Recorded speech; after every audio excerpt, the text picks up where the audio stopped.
Welcome dear friends on Laksha Campoint Learning Platform where winning is a habit. Today we are going to discuss about the chemical reactions of phenol. I make sure you subscribe the channel and hit the like button. First of all we discuss which type of reaction phenol gives. तो देखिए सबसे पहले अगर अपन बात करते हैं phenol की, तो फिनॉल की जो रेजोनेटिंग स्ट्रक्चर है उसको अपन को अंडरस्टैंड करना पड़ेगा कि जो फिनॉल है वो किस टाइप की रिएक्शन है वो प्रोवाइड कराता है। तो सबसे पहले अगर अपन बात करें फिनॉल, तो अपन जानते हैं फिनॉल के अंदर क्या होता है कि जो भी आपका हाइड्रोक्सिल ग्रुप है वो एरोमेटिक रिंग के sp2 हाइब्रिडाइज्ड कार्बन एटम से डायरेक्टली अटैच होता है। क्लियर है? तो ये होता है आपका फिनॉल। और अपन इससे जो प्रीवियस लेक्चर है उसमें देख कर आए कि जो फिनॉल की जब भी अपन ने रेजोनेटिंग स्ट्रक्चर ड्रॉ की थी तो उन रेजोनेटिंग स्ट्रक्चर में जो फिनॉल की ऑर्थो एंड पैरा पोजीशन है वहां पर कौन सा चार्ज लाइज करता है? Negative charge. मीनिंग जो भी आपका फिनॉल है इसके अंदर क्या होगा? Delocalisation of electron meaning resonance होगा, और रेजोनेंस के through ortho and para position पर कौन सा चार्ज लाइज करता है? आपके नेगेटिव चार्ज। अब इसका मीनिंग क्या है कि यहाँ पर ऑर्थो और पैरा पोजीशन पर अगर नेगेटिव चार्ज लाइज कर रहा है मीनिंग इलेक्ट्रॉन डेंसिटी हाई है, तो मीनिंग यहाँ पर अटैक कौन करेगा? इलेक्ट्रोफाइल। मीनिंग जो भी आपका फिनॉल है इसके ऊपर जो अटैकिंग स्पीसीज होती है आपकी अटैकिंग स्पीसीज कौन सी होगी? Electron deficient meaning electrophile. अब एक बात बताइए, यहाँ से जब भी इलेक्ट्रोफाइल है वो फिनॉल की ओर अप्रोच करेगा तो कौन कौन सी पोजीशन है वो इलेक्ट्रोफाइल है उस पर इजीली अटैक करेगा, क्योंकि इलेक्ट्रोफाइल का मीनिंग क्या है? Electron deficient. इलेक्ट्रॉन डेफिशिएंट कहां पर अटैक करता है? जहां पर इलेक्ट्रॉन डेंसिटी क्या हो? हाई। और अपन ने अभी देखा है कि जो फिनॉल की रेजोनेटिंग स्ट्रक्चर उसमें ऑर्थो और पैरा पोजीशन पर इलेक्ट्रॉन डेंसिटी क्या होती है? हाई। मीनिंग यहाँ पर कौन कौन से प्रोडक्ट पॉसिबल है? जब भी फिनॉल में इलेक्ट्रोफाइल अटैक करेगा उस वाली कंडीशन में एक तो आपके कौन सा प्रोडक्ट बन सकता है? Ortho product. मीनिंग ऑर्थो पर क्या अटैच हो सकता है? इलेक्ट्रोफाइल। और सेकंड अगर आप प्रोडक्ट की बात करते हो तो फिनॉल की कौन सी पोजीशन पर इलेक्ट्रोफाइल अटैक कर सकता है? पैरा पोजीशन पर। मीनिंग जो फिनॉल है एक बार तो ऑर्थो प्रोडक्ट बनाएगा और एक बार कौन सा बनाएगा? पैरा प्रोडक्ट का फॉर्मेशन होगा। अब आपको यहाँ पर ये अंडरस्टैंड करना है कि यहाँ पर से जो माइनर प्रोडक्ट कौन सा है और मेजर प्रोडक्ट कौन सा होगा। तो हमेशा ध्यान रखना है फिनॉल के केस में जो ऑर्थो वाला बनेगा ये वाला जो प्रोडक्ट कैसा होगा? आपके माइनर प्रोडक्ट होगा। अगर बात करें अपन पैरा प्रोडक्ट की, तो जो भी यहाँ पर पैरा प्रोडक्ट होगा वो वाला प्रोडक्ट कैसा होगा? आपका मेजर प्रोडक्ट होगा। इसका रीजन भी जान लीजिए, क्योंकि देखो ऑर्थो पर क्या है? हाइड्रोक्सिल ग्रुप और इलेक्ट्रोफाइल जो इनकमिंग इलेक्ट्रोफाइल है उसके मिड में क्या है? डिस्टेंस क्या है? मिनिमम है। तो यहाँ पर कौन सा रिपल्सन लगेगा? स्टेरिक हिंड्रेंस लगेगा। तो ये वाला प्रोडक्ट की स्टेबिलिटी क्या हो जाएगी? लोअर। जबकि पैरा पोजिशन पर देखो तो यहाँ पर हाइड्रोक्सिल ग्रुप और जो इनकमिंग इलेक्ट्रोफाइल था वो वाली डिस्टेंस क्या हो गई है? हाई हो गई है। तो जैसे ये आपकी डिस्टेंस इंक्रीज होती है तो जो यहाँ पर जो रिपल्सन लगता है वो रिपल्सन भी क्या हो जाएगा? डिक्रीज। और रिपल्सन डिक्रीज होगा तो प्रोडक्ट की स्टेबिलिटी क्या हो जाएगी? इंक्रीज। क्लियर है? तो सबसे पहले तो आपने ये अंडरस्टैंड कर लिया कि जो फिनॉल है उसमें जो इनकमिंग जो इलेक्ट्रोफाइल है वो कौन सी पोजीशन पर अटैक करता है? ऑर्थो एंड पैरा पोजीशन पर। ऐसा क्यों होता है? क्योंकि फिनॉल में जो ये हाइड्रोक्सिल ग्रुप है, कौन सा वाला? ये जो आपका हाइड्रोक्सिल ग्रुप है ये कौन सा इलेक्ट्रॉनिक इफेक्ट शो करता है? तो आपको ध्यान रखना है plus R. Electronic donating type का रेजोनेंस है वो क्या करता है? शो करता है। और ये अपन देख चुके हैं कि जो प्रीवियस लेक्चर में फिनॉल की जब मैंने रेजोनेटिंग स्ट्रक्चर ड्रॉ की थी तो उस वाली कंडीशन में ऑर्थो और पैरा पोजीशन पर कौन सा चार्ज आया था? Negative charge. क्लियर है यहाँ पर? तो यहाँ पर देखो बेसिक थीम क्या बनेगी? बेसिक थीम में आपको ये ध्यान रखना है फिनॉल। अब फिनॉल की अगर आपसे पूछे कि फिनॉल है वो किस टाइप की केमिकल रिएक्शन है वो प्रोवाइड करवाता है, which type of reactions are characteristic reactions of phenol, तो आपको ध्यान रखना है aromatic electrophilic substitution reaction. ARSE reaction है वो कौन प्रोवाइड करवाता है? फिनॉल। ये बात आपको ध्यान रखनी है। फिनॉल है उसकी कैरेक्टरिस्टिक रिएक्शन कौन सी होती है?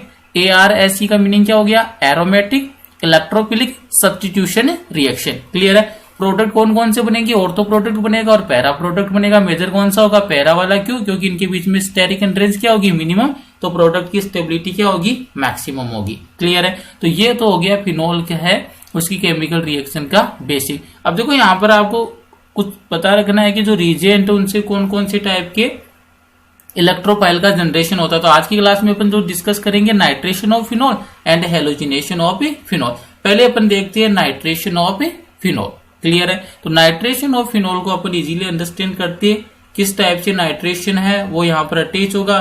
क्या क्या रिएजेंट चाहिए, कैसी कंडीशन चाहिए, कब तो ऑर्थो वाले पर अटैक होगा, कब पैरा वाले पर होगा, और एक कंडीशन ऐसी भी आएगी जहां पर फिनोल पर जहां पर नेगेटिव चार्ज है वहां से आपको कौन सा ग्रुप अटैच करना है, नाइट्रो ग्रुप। तो आइए अब देखते हैं, अगर अपन बात करते हैं कुछ रिएजेंट में मेंशन कर देता हूं जो आपको ध्यान रखना है कि यहाँ पर कौन सा प्रोडक्ट बनेगा। अगर अपन बात करते हैं नाइट्रेशन ऑफ फिनोल, तो आपको यह ध्यान रखना है कि जब भी आपको इस टाइप का रिएजेंट है वो प्रोवाइड किया हुआ, मीनिंग रिएजेंट कौन सा आपके पास, डाइल्यूट NaCO3, ये ध्यान रखना है, डाइल्यूट नाइट्रिक एसिड, और साथ में मेंशन क्या रखा है इसके साथ, सल्फ्यूरिक एसिड मीनिंग H2SO4।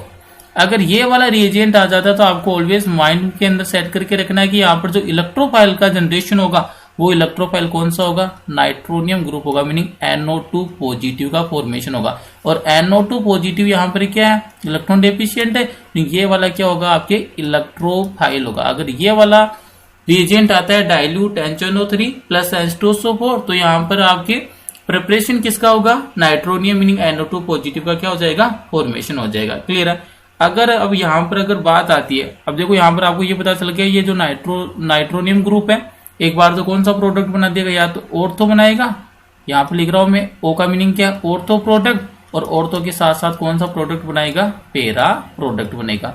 लेकिन जो दूसरी बात है जो सबसे इंपोर्टेंट है फिनोल की रिएक्शन के अंदर, कि मान लीजिए अब की बार आपको रिएजेंट में थोड़ा सा चेंज करके देता है, और वो चेंज ही इंपोर्टेंट है। चेंज का मीनिंग क्या है, जैसे मान लिया आपको ये वाला प्रोवाइड करवा दिया, कंसंट्रेट NaCO3, मीनिंग अब की बार आपको जो नाइट्रिक एसिड है वो कौन सा दे दिया, कंसंट्रेट दे दिया है, और इसके साथ में क्या है, सल्फ्यूरिक एसिड मीनिंग H2SO4। तो यहां पर भी जो इलेक्ट्रोफाइल का जनरेशन होगा वो इलेक्ट्रोफाइल कौन सा होगा, नाइट्रोनियम ही होगा, मीनिंग NO2 के ऊपर पॉजिटिव। लेकिन यहाँ पर जो प्रोडक्ट बनेगा वो इंपोर्टेंट है, यहाँ पर ऑर्थो और पैरा प्रोडक्ट का फॉर्मेशन नहीं होगा, मीनिंग यहाँ पर जो भी NO2 पॉजिटिव है वो ऑर्थो के साथ साथ पैरा पर भी क्या हो जाएगा, अटैच हो जाएगा। मीनिंग यहाँ पर जो प्रोडक्ट बनेगा मेजर वो कौन सा बनेगा, पिक्रिक एसिड बनेगा। पिक्रिक एसिड का मीनिंग क्या है, फिनोल की जो ऑर्थो और पैरा पोजीशन है वहां पर कौन सा ग्रुप अटैच हो जाएगा, नाइट्रो ग्रुप। ये फिनोल की ऑर्थो पर क्या अटैच हो गया, NO2, पैरा पर भी कौन सा ग्रुप अटैच होगा, NO2,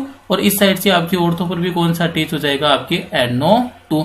यहाँ पर फिनोल की ऑर्थो और पैरा पोजीशन पर अगर NO2 ग्रुप अटैच हो जाता है टोटल पर, तो उसको क्या बोलते हो आप, पिक्रिक एसिड। और इसके लिए कंडीशन क्या होनी चाहिए, कंडीशन इंपोर्टेंट है, concentrate nitric acid and sulphuric acid. Clear है। तो ये बात आपको ध्यान रखनी है। और इस वाली कंडीशन में जो आपके प्रोडक्ट है वो वाले प्रोडक्ट कौन सा बनेगा, एक बार तो फिनोल है उसकी ऑर्थो पोजीशन पर किसको अटैच कर दोगे, नाइट्रो ग्रुप को। तो एक बार तो कौन सा बना दिया आपने, ये लीजिए बना दिया मैंने ऑर्थो प्रोडक्ट, और एक बार कौन सा प्रोडक्ट बनाना है आपको, पैरा प्रोडक्ट। पैरा प्रोडक्ट का मीनिंग क्या है, फिनोल की पैरा पोजीशन पर कौन सा ग्रुप का अटैचमेंट कर दो, नाइट्रो ग्रुप का मीनिंग NO2 का। क्लियर है। अब आइए सबसे पहले अपन आज डिस्कस करेंगे नाइट्रेशन ऑफ फिनोल।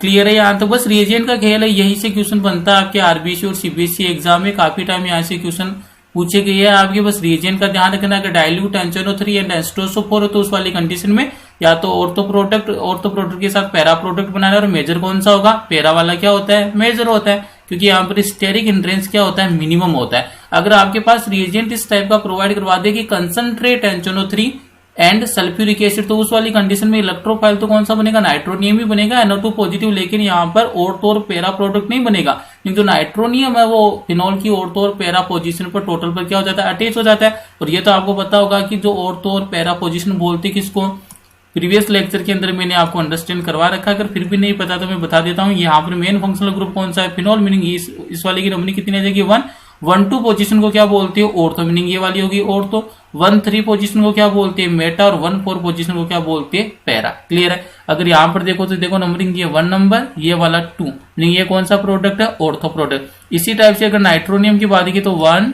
2 3 और 4, हाइड्रोक्सिल ग्रुप के रेस्पेक्ट में जो नाइट्रोनियम ग्रुप है, नाइट्रो ग्रुप कहां पर आ रहा है, 4 पोजीशन पर, तो 1 4 पोजीशन को क्या बोल दिया, पैरा, मीनिंग ये वाला प्रोडक्ट कौन सा, पैरा है। तो आइए सबसे पहले स्टार्ट करते हैं अपन जो रिएक्शन है आपकी इलेक्ट्रोफिलिक एरोमेटिक सब्स्टिट्यूशन रिएक्शन। ये जो आपकी फिनोल है उसकी कैरेक्टरिस्टिक रिएक्शन होती है। अगर बात करते हैं अपन फिनोल की तो कैरेक्टरिस्टिक रिएक्शन कौन सी होती है आपकी, एरोमेटिक इलेक्ट्रोफिलिक सब्स्टिट्यूशन रिएक्शन। तो आइए सबसे पहले देखते हैं अपनी इस वाली रिएक्शन की क्या थीम है। तो देखिए सबसे पहला पॉइंट क्या है, इलेक्ट्रोफिलिक एरोमेटिक सब्स्टिट्यूशन रिएक्शन में In phenol, the reaction that takes place on aromatic ring are electrophilic substitution reaction. ये वाली जो रिएक्शन आपके एरोमेटिक रिंग है उसके ऊपर क्या होती है, टेक्स प्लेस होती है, इसलिए अपन ने इसको क्या बोल दिया, एरोमेटिक इलेक्ट्रोफिलिक सब्स्टिट्यूशन रिएक्शन, और इसको शॉर्ट में क्या लिखते हैं, AR ऐसी reaction. The hydroxyl group attached to the benzene ring activates it towards the electrophilic substitution. यहाँ पर जो इलेक्ट्रोफिलिक सब्स्टिट्यूशन है उसके लिए एक्टिवेट कौन करता है, हाइड्रोक्सिल ग्रुप। और मैंने ये पहले ही क्लियर कर दिया कि हाइड्रोक्सिल ग्रुप है इसका कौन सा इफेक्ट होता है, प्लस आर इफेक्ट, मीनिंग जो बेंजीन रिंग है उसकी ऑर्थो और पैरा पोजिशन पर इलेक्ट्रॉन डेंसिटी को क्या करेगा, इंक्रीज करेगा। Also, it direct the incoming group to the ortho and para position in the ring as these positions becomes electron rich due to the resonating effect caused by hydroxyl group। और यहाँ पर बड़ी important बात है कि जो भी incoming जो आपका इलेक्ट्रोफाइल है उसको कौन सी पोजीशन की ओर डायरेक्ट करेगा, हाइड्रोक्सिल ग्रुप। तो ऑर्थो और पैरा पोजीशन पर ऐसा क्यों, ये मैंने आपको पहले ही क्लियर करवा दिया, क्योंकि ऑर्थो और पैरा पोजीशन पर जब when we draw the resonating structure of phenol then we find out the negative charge lies at ortho and para position. So incoming electrophile attack on ortho and para position and gives ortho product as well as a para product, but para product is major compare to the ortho product due to the minimum steric hindrance. Clear है, तो ये वाला आपको ध्यान रखना है। अब देखो नेक्स्ट वाली बात करते हैं, the resonating structure are shown under acidity of phenol. और अपन ने जो यहाँ पर जो फिनॉल की रेजोनेटिंग स्ट्रक्चर अपन ने जब भी कंपैरिजन किया था एल्को और फिनॉल के एसिडिक नेचर का, तो वहां पर अपन इसको ब्रीफ में क्या कर चुके इसको डिस्कस कर चुके। तो देखिए नेक्स्ट वाली पॉइंट के अंदर अब क्या आता है, ये लीजिए। अब अगर बात करते हैं अपन नाइट्रेशन की, तो देखिए नाइट्रेशन है वो किस टाइप से कंप्लीट होता है, क्या क्या रीजेंट है, कौन सा रीजेंट है वो कौन सा आपको इलेक्ट्रोफाइल प्रोवाइड करवाता है, ये मैंने आपको अंडरस्टैंड करवा दिया। तो इसको देखिए बिल्कुल इजी हो जाएगा वो आपके लिए। तो पहला पॉइंट देखिए नाइट्रेशन ऑफ फिनॉल के अंदर अगर अपन बात करें तो यहाँ पर पहला पॉइंट देखिए क्या मेंशन कर रहा है, with dilute nitric acid. Nitric acid का मीनिंग क्या हो गया, NaCO3 eight low temperature, meaning temperature क्या है, रूम टेम्परेचर की बात कर लिया, या फिर अगर केल्विन स्केल में लेते तो 298 kelvin. Phenol it's a mixture of ortho and para nitrophenol. Meaning अगर आपको ये पता चल गया कि यहाँ पर आप कौन सा जो नाइट्रिक एसिड है वो कौन सा यूज में ले रहे हो, डाइल्यूट वाला, साथ में टेम्परेचर कौन सा है, रूम टेम्परेचर, तो उस वाली कंडीशन में जो फिनॉल है वो दो प्रोडक्ट प्रोवाइड करवाएगा, पहला ऑर्थो बनेगा, सेकंड वाला क्या बनेगा, पैरा बनेगा। तो देखो यहाँ पर ये मेंशन कर रखा है, ये वाला तो क्या हो गया आपके फिनॉल। एरोमेटिक रिंग से जब भी आपका हाइड्रोक्सिल ग्रुप डायरेक्टली अटैच होता है तो इसको तो क्या बोल दिया, फिनॉल। रीजन देखिए कौन सा है, डाइल्यूट NaCO3, और इसके साथ कौन सा आएगा, sulphuric acid, meaning H2SO4 sulphuric acid. यहां से इलेक्ट्रोफाइल, ये दोनों जो रीजेंट मिलकर आपको इलेक्ट्रोफाइल जो प्रोवाइड करवाएगी वो कौन सा होगा इलेक्ट्रोफाइल, यहाँ पर नाइट्रोनियम, मीनिंग NO2 पॉजिटिव। ये क्या होता है आपका इलेक्ट्रोफाइल है। और अभी आपने देखा कि इलेक्ट्रोफाइल को कहां पर अटैच करना है, एक बार ऑर्थो पर एक बार पैरा पर। तो यहाँ पर देखो ये ऑर्थो पर अटैच कर दिया, यहाँ पर पैरा पर अटैच कर दिया। अगर इसके IUPAC नोमेनक्लेचर की बात करें तो नंबरिंग देखो, ये वाला 1 नंबर, ये वाला 2 नंबर पर नाइट्रो ग्रुप आया। इधर से देखो 1 नंबर तो किसको मिलेगा, हाइड्रोक्सिल ग्रुप वाले को 1, ये 2, ये 3 और ये 4। तो अगर इसके IUPAC नोमेनक्लेचर की बात करें तो देखो क्या आ जाएगा, 2 नाइट्रोफिनॉल, क्योंकि एरोमेटिक रिंग से जो हाइड्रोक्सिल ग्रुप अटैच है ये वाला टोटल क्या हो जाएगा, फिनॉल। और 2 नंबर पोजीशन पर कौन सा अटैच है, नाइट्रो। तो इसका अगर नोमेनक्लेचर IUPAC नोमेनक्लेचर की बात करूं तो क्या हो जाएगा, 2 नाइट्रोफिनॉल, 2 नाइट्रोफिनॉल। और दूसरे अगर इसकी बात करूं तो कौन सा प्रोडक्ट है, 2 नंबर पोजीशन पर नाइट्रो, तो 1, 2 पोजीशन कौन सी होती है, ऑर्थो, तो ऑर्थो नाइट्रोफिनॉल। सेकंड वाले की बात करूं तो देखो कौन सी पोजीशन पर आ रहा है, फोर्थ वाली पर, तो ये कौन सा हो जाएगा, पैरा नाइट्रोफिनॉल। अदरवाइज इसका सेकंड नोमेनक्लेचर क्या हो सकता है, 4 नाइट्रोफिनॉल। दोनों ही राइट है, मीनिंग यहां पर कौन सा हो जाएगा, 4 नाइट्रोफिनॉल। और आपको मैंने अभी अंडरस्टैंड करवा दिया मेजर प्रोडक्ट कौन सा है, पैरा वाला। तो आप ये भी मेंशन कर सकते हो कि जो पैरा वाला प्रोडक्ट है वो क्या होगा आपका मेजर प्रोडक्ट, और ऑर्थो वाला क्या हो जाएगा आपके माइनर। तो ये ध्यान रखना है, ऑलवेज ऑर्थो वाला माइनर बोलना है और आपको पैरा वाला क्या बोलना है, मेजर बोलना है। नेक्स्ट पॉइंट देखिए, the ortho and para isomers can be separated by the steam distillation. बड़ा इंपॉर्टेंट है क्योंकि यहाँ पर जो ऑर्थो और पैरा जो नाइट्रोफिनॉल बन रहा है आप इनको सेपरेट आउट कर सकते हो, और सेपरेट आउट करने का जो मेथड टेक्निक कौन सी है, स्टीम डिस्टिलेशन। क्लियर है।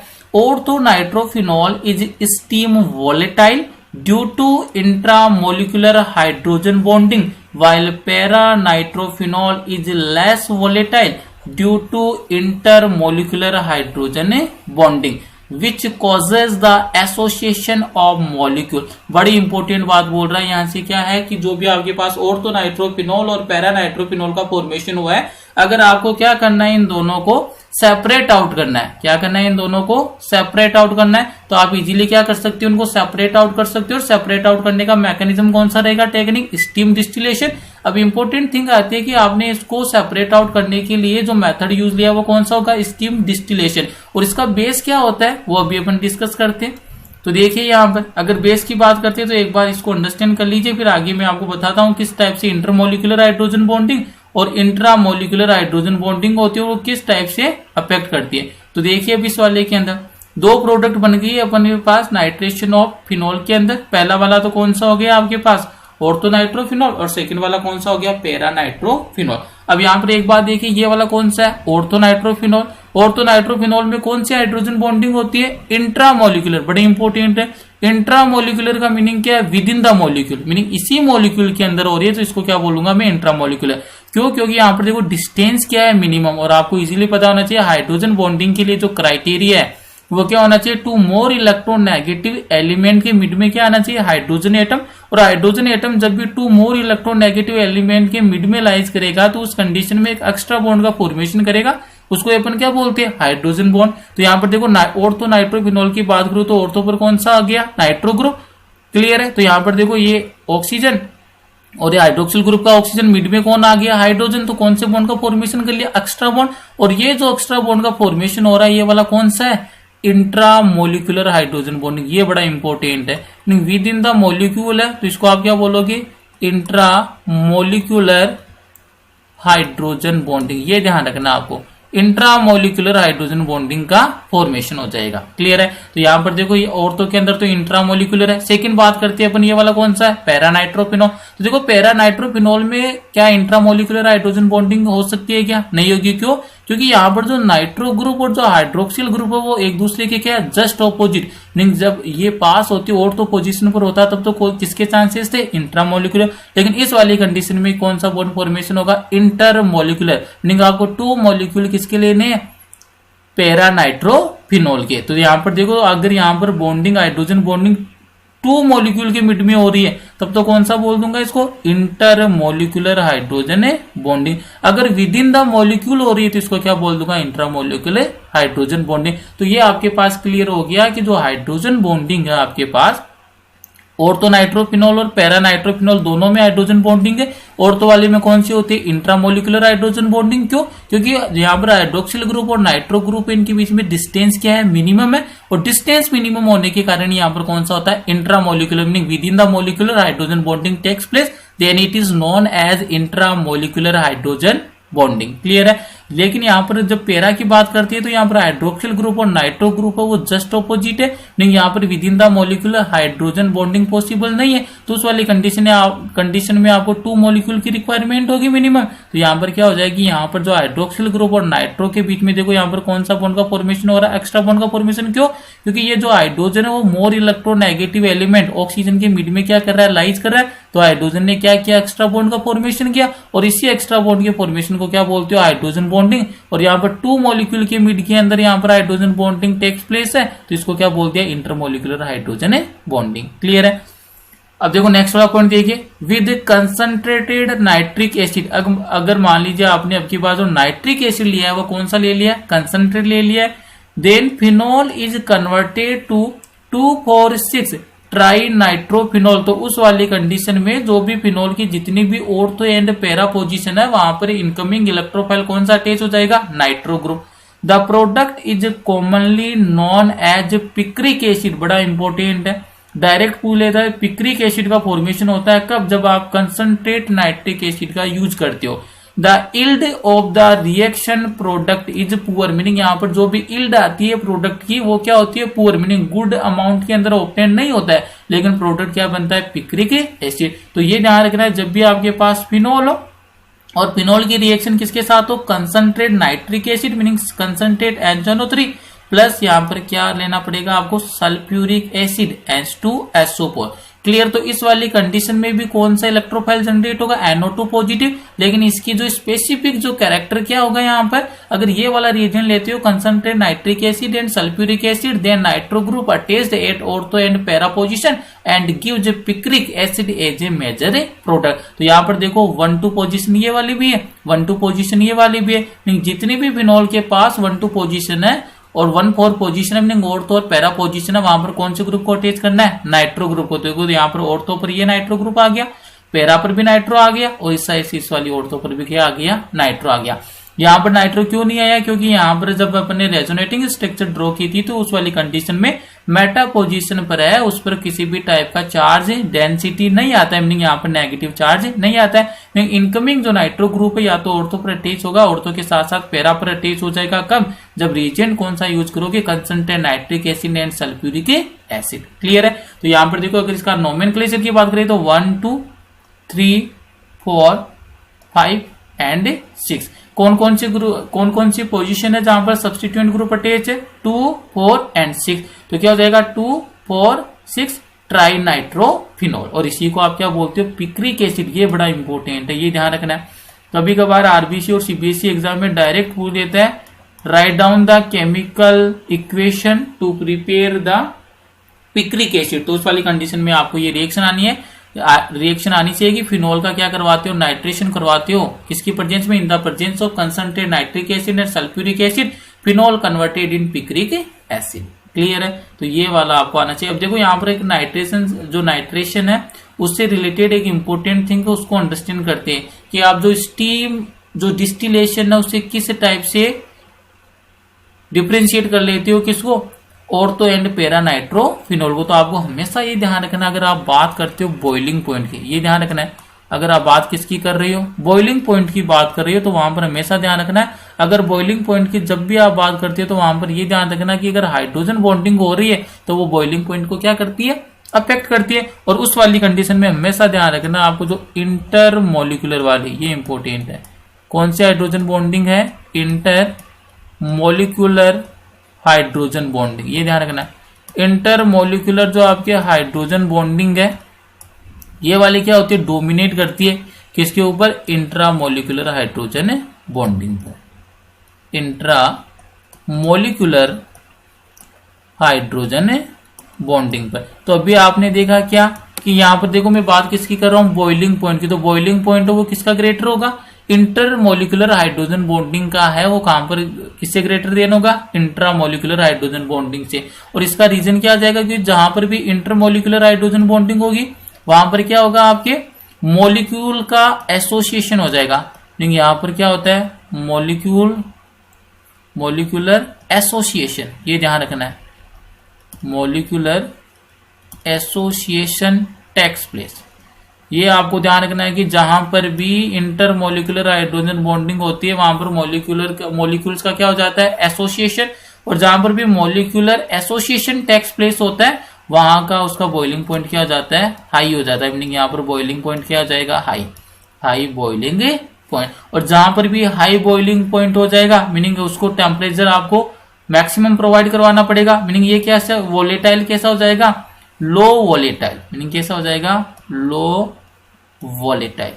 मीनिंग ये इजीली है वो वोलेटाइल नहीं होगा due to the presence of intermolecular hydrogen bonding. तो अब आपकी क्लियर हो गया होगा कि जो स्टीम वोलेटाइल की जो टेक्निक है वो किस टाइप से ऑर्थो प्रोडक्ट और पैरा प्रोडक्ट को क्या कर देती है, डिफ्रेंशिएट कर देती है। क्यों, क्योंकि यहाँ पर जो आपका पैरा नाइट्रोफिनॉल, ये भी मैं मेंशन कर देता हूँ बॉइलिंग पॉइंट के अंदर ही, इंटरमोलिकुलर हाइड्रोजन बॉन्डिंग किसमें होती है, आपके पैरा नाइट्रोफिनॉल में। ये मेंशन कर देता हूं मैं,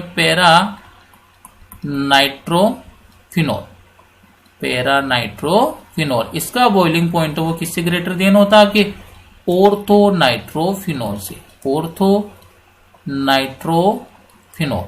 तो यहां से ये क्लियर हो गया अब आपकी कि जो बॉइलिंग पॉइंट है वो किसका ग्रेटर होगा। इसके लिए आपको हमेशा एक बात ध्यान रखनी है, keep it in mind, intermolecular hydrogen bonding is always dominate on intramolecular hydrogen bonding. When intermolecular hydrogen bonding takes place then molecular association will be takes place and molecular association takes place then high boiling point and low volatile। Clear है। तो आपको ये ध्यान रखना है कि यहाँ पर जो आपकी इंट्रामोलिकुलर हाइड्रोजन बॉन्डिंग है वो डोमिनेट करती है इंट्रामोलिकुलर पर, और जो बॉइलिंग पॉइंट है वो किसका ग्रेटर हो जाएगा, पैरानाइट्रोफिनॉल का। किसके कंपैरिजन में, ऑर्थोनाइट्रोफिनॉल के कंपैरिजन में। जब भी आप इसको टेम्परेचर प्रोवाइड करवाएंगे तो इजीली वोलेटाइल कौन हो जाएगा, इंट्रामोलिकुलर वाला, मीनिंग ऑर्थोनाइट्रोफिनॉल है वो इजीली क्या हो जाएगा, वोलेटाइल हो जाएगा। और आपकी इजीली वोलेटाइल कौन नहीं होगा, पैरानाइट्रोफिनॉल। क्यों, क्योंकि इसमें कौन सी हाइड्रोजन बॉन्डिंग है, इंटरमोलिकुलर हाइड्रोजन बॉन्डिंग। तो यहां पर आकर आपकी फिनिश होता है नाइट्रेशन। नेक्स्ट अगर अपन बात करें, नेक्स्ट वाली रिएक्शन है आपके फिनॉल की, और नेक्स्ट वाली रिएक्शन कौन सी है आपके पास, हेलोजिनेशन। मीनिंग अब की बार आपको क्या करना है, हेलोजिनेशन करना है। किस टाइप से आपको हेलोजिनेशन करना है उसको देखते हैं अपन, अंडरस्टैंड करते हैं कि हेलोजिनेशन है वो किस टाइप की रिएक्शन है, कौन सा रिएजेंट होगा यहाँ पर हेलोजिनेशन करने के लिए। तो यहाँ पर देखो सबसे पहला पॉइंट देखते हैं हेलोजिनेशन के अंदर। अब आपको इतना तो पता चल गया कि ऑर्थो और पैरा पोजीशन पर अब की बार कौन अटैच होगा, हेलोजन अटैच होगा। तो देखिए सबसे पहला पॉइंट क्या मेंशन कर रहे हैं, on treating phenol with the bromine different reaction products are formed under different experimental condition। नहीं क्या बोल रहा है, जब भी आप फिनॉल का हेलोजिनेशन करवाते हो और स्पेशली कौन सा ब्रोमिनेशन करवा रहे हो, तो इस वाली कंडीशन में क्या होता है, आपके डिफरेंट प्रोडक्ट का फॉर्मेशन होता है अंडर डिफरेंट एक्सपेरिमेंटल कंडीशन। अब यहाँ पर दो ही कंडीशन ध्यान रखनी है, और ये भी आपके बहुत टाइम आरबीसी और सीबीएसई एग्जाम के अंदर पूछा गया है। सबसे पहली कंडीशन देखिए क्या है, पहली कंडीशन है when the reaction is carried out in the solvent of low polarity such as chloroform CHCl3 और carbon disulphide CH2 and at low temperature monobromophenols are formed. बड़ी इंपॉर्टेंट बात है कि जब भी आप फिनॉल, ये वाली रिएक्शन देखिए आप, तो यहाँ पर जो एरोमेटिक रिंग से डायरेक्टली कौन अटैच है, हाइड्रोक्सिल ग्रुप, ये वाला क्या होता है आपके फिनॉल। तो आपको ये अंडरस्टैंड हो रहा है कि जब भी आप फिनॉल की रिएक्शन करवा रहे हो किसके साथ, ब्रोमीन के साथ, और यहाँ पर सोलवेंट कौन सा लेना है, लो पोलैरिटी, मीनिंग यहाँ पर पोलैरिटी क्या होनी चाहिए, मिनिमम होनी चाहिए। और लो पोलैरिटी का सोलवेंट मेंशन कर दिया, या तो carbon disulphide meaning CH2, otherwise किसका यूज कर सकते हो, क्लोरोफॉर्म CHCl3। और देखो टेम्परेचर क्या रखा है इसने, एट लो टेम्परेचर, टेम्परेचर कितना है 273 केल्विन। तो उस वाली कंडीशन में अब देखो यहाँ पर जो ब्रोमीन आ गया, मीनिंग यहाँ पर भी इलेक्ट्रोफाइल कौन सा जनरेट होगा, Br पॉजिटिव। ये आपको ध्यान रखना है कि जब भी ब्रोमीन रिएक्शन करता है फिनॉल के साथ, तो वहां पर जो आपकी इलेक्ट्रोफाइल जनरेट होगा, इलेक्ट्रोफाइल जनरेट होगा वो कौन सा होगा, ब्रोमोनियम आयन, Br पॉजिटिव। इसको क्या बोलते हो, ब्रोमोनियम, ये ध्यान रखना है, ब्रोमोनियम आयन, ब्रोमोनियम आयन। ये क्या होता है, आपका इलेक्ट्रोफाइल होता है। अब आपको इजीली पता है कि फिनॉल है उसकी कैरेक्टरिस्टिक रिएक्शन कौन सी होती है, aromatic electrophilic substitution reaction in which incoming electrophile attached at ortho and para position. Clear है। तो यहां पर देखो एक बार तो ऑर्थो पर अटैच कर दिया ब्रोमीन को, एक बार कहां पर अटैच कर दिया, पैरा पर। इसका अगर आयुपेक नोमेनक्लेचर पूछे तो क्या हो जाएगा, देखो ये वाली कौन सी पोजीशन है, 1, ये 2, यहां से देखिए 1 2 3 और 4। अगर नोमेनक्लेचर की बात करें तो इसका क्या हो जाएगा, 2 ब्रोमोफिनॉल। तो ये तो हो गया आपके 2 ब्रोमोफिनॉल, 2 ब्रोमोफिनॉल। अगर सेकंड वाले की अगर आप बात करते हो तो इसका क्या हो जाएगा, 4 ब्रोमोफिनॉल। तो ये हो जाएगा आपके 4 ब्रोमोफिनॉल। और आपको मैंने पहले क्लियर कर रखा है कि ऑर्थो और पैरा में से मेजर कौन सा होता है, पैरा वाला। तो यही मेंशन किया इसने, पैरा वाला को मेजर बोल दिया और ऑर्थो वाले को क्या बोल दिया, माइनर। दूसरा नोमेनक्लेचर आप क्या मेंशन कर सकते हो, देखो ऑर्थो पर क्या अटैच है, ब्रोमो, तो ऑर्थो ब्रोमोफिनॉल, और इसका क्या हो जाएगा, पैरा ब्रोमोफिनॉल। अंडरस्टैंड क्या करना है कि जब भी आप ब्रोमिनेशन करवा रहे हो फिनॉल का in the presence of low polarity solvent meaning CH2 and chloroform, then monobromophenol is obtained as a major product. नहीं, यहाँ पर केवल ऑर्थो और पैरा पर ही बनेगा, मीनिंग एक बार ऑर्थो वाला प्रोडक्ट बना दीजिए, एक बार पैरा वाला, मेजर कौन सा हो जाएगा, पैरा वाला। लेकिन कंडीशन ध्यान रखनी है, सोलवेंट कौन सा चाहिए, लो पोलैरिटी सोलवेंट, और टेम्परेचर क्या चाहिए, लो टेम्परेचर। कंडीशन नंबर अब अपन बात करेंगे 2 की। कंडीशन नंबर 2 है वो किस टाइप से डिफरेंट है, इसको देखिए। तो यहाँ पर देखिए, अब अगर कंडीशन नंबर 2 की अगर आप बात करते हैं तो देखिए कंडीशन नंबर 2 के अंदर किस टाइप से चेंज होगा उसको अंडरस्टैंड करते हैं। तो यहाँ पर ये देखिए, अगर कंडीशन नंबर 2 की बात करें, the usual halogenation of benzene takes place in the presence of a Lewis acid such as iron trichloride. Clear है। ये भी ध्यान रखना है कि आपको किसकी प्रेजेंस में होगा, लेविस एसिड, और लेविस एसिड का यहाँ पर रोल कौन करेगा, FeBr3 iron try bromide, which polarizes the halogen molecules. In case of the phenol, the polarization of bromine molecules takes place even in the absence of Lewis acid. It is due to the highly activating effect of hydroxyl group attached to the benzene ring. बड़ी important बात है यहाँ से, और important बात क्या है वो अंडरस्टैंड कीजिए। यहाँ पर देखो इंपॉर्टेंट बात इसलिए बन जाती है क्योंकि ये होता है आपके फिनॉल। अब देखो एक बेसिक सी रिएक्शन में आपके सामने अंडरस्टैंड करता हूँ। ये आपके पास क्या है, फिनॉल है। अगर आप जब भी एरोमेटिक रिंग का हेलोजिनेशन करवाते हो तो उस वाली कंडीशन में आपको पता होना चाहिए कि जो भी आप यहाँ पर हेलोजन ले रहे हो, मीनिंग X2 से मैंने मेंशन कर दिया, और X2 के साथ साथ यहाँ पर क्या चाहिए आपको, लेविस एसिड चाहिए, और लेविस एसिड मैंने मेंशन कर दिया FeX3। या तो ये हो सकता है, अदरवाइज आयरन कौन सी ऑक्सीडेशन स्टेट में हो सकता है, थर्ड ऑक्सीडेशन स्टेट में।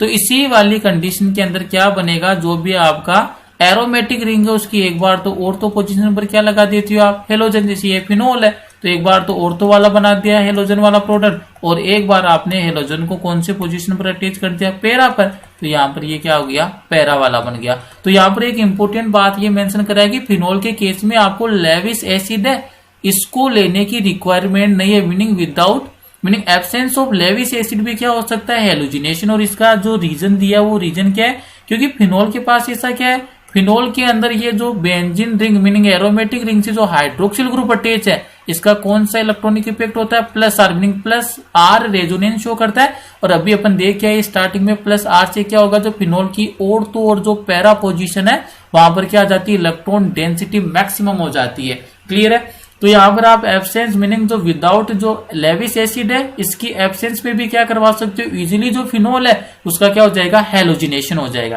क्लियर है। अदरवाइज जब भी आपको एरोमेटिक रिंग का हेलोजिनेशन करवाना होता है तो उस वाली कंडीशन में लेविस एसिड है एज ए कैटालिस्ट आपको रिक्वायरमेंट होती है, विदाउट इसकी रिएक्शन पॉसिबल नहीं है। लेकिन फिनोल के केस में हाइड्रोक्सिल ग्रुप का हाईली एक्टिवेट कर देता है बेंजीन रिंग को। क्यों, क्योंकि इसका प्लस आर इफेक्ट होता है, प्लस आर इफेक्ट के कारण जो एरोमेटिक रिंग है उसकी और तो और पैरा पोजीशन पर इलेक्ट्रॉन डेंसिटी को क्या कर देता है, मैक्सिमम कर देता है, जिसके कारण क्या होता है, जो हेलोजन है वो पोलराइज होकर और तो और पैरा पोजीशन वाला प्रोडक्ट प्रोवाइड करवाता है। क्लियर है। अब यहाँ पर कंडीशन देखो, कंडीशन नंबर 2 की बात कर रही थी अपन, तो कंडीशन नंबर 2 देखिए, व्हेन फिनॉल, ये देखिए कंडीशन नंबर 2, अगर कंडीशन नंबर 2 देख रही तो देखेंगे क्या हो रहा है, when phenol is treated with the bromine water. बड़ी इंपॉर्टेंट बात है। अब की बार आपने देखो सोलवेंट कौन सा ले लिया, वाटर, और आपको इजीली पता है कि वाटर कौन सा सोलवेंट होता है, पोलर सोलवेंट। बस यही से डिफरेंस आ जाएगा रिएक्शन के अंदर, वाटर है कौन सा सोलवेंट होता है, पोलर सोलवेंट। यही से रिएक्शन है वो टोटल चेंज हो जाएगी।